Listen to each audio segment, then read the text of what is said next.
বন্ধুদেরকে আজকে মান্ডাই বিধানসভার অন্তর্গত যে বালুডুমপাড়া এডিসি ভিলেজ ৩৫ নম্বর বুথ, এই বুথে যশস্বী প্রধানমন্ত্রী নরেন্দ্র মোদীজির যে ১২৮তম মন কি বাত, এই মন কি বাত অনুষ্ঠানে আমাদের মাননীয় মুখ্যমন্ত্রী প্রফেসর ডক্টর মানিক সাহাজির উপস্থিতিতে আজকে আমাদের এই মন কি বাত অনুষ্ঠান কার্যক্রম হয়। এখানে কার্যক্রম শেষ হওয়ার পরে প্রায় এখানে ৭ পরিবারের ২৪ ভোটার তীব্রামথা এবং সিপিএম দল ছেড়ে আজকে আমাদের ভারতীয় জনতা পার্টিতে যোগদান করেন এবং আমরা নবাগতদের আমাদের পার্টির পতাকা দিয়ে ওনাদেরকে স্বাগত জানাই, আমরা বরণ করে নেই। তার সাথে সাথে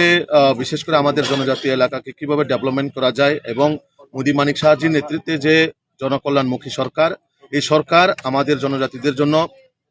বিশেষ স্পেশালভাবে যেভাবে ডেভেলপমেন্ট করার উদ্যোগ নিয়েছে তার দিকে লক্ষ্য রেখে আজকে বিভিন্ন দল থেকে, বিশেষ করে আমাদের যারা ছোট ছোট আঞ্চলিক পার্টি যারা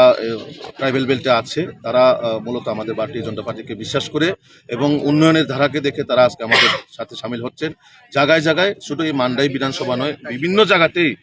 বিশেষ করে সামনে এডিসি নির্বাচনকে কেন্দ্র করে আমাদের পার্টিতে যোগদান যে পর্ব সেটা কন্টিনিউ চলছে এবং আগামী দিনেও এরকমভাবে আরও ছোট ছোট পরিবার যারা ছোট পরিসরে আমরা জয়েনিং নিচ্ছি, তার সাথে সাথে কিছু বড় বড় জয়েনিং সভাও আমাদের মাননীয় মুখ্যমন্ত্রীর উপস্থিতিতে আমরা আগামী দিনে করা।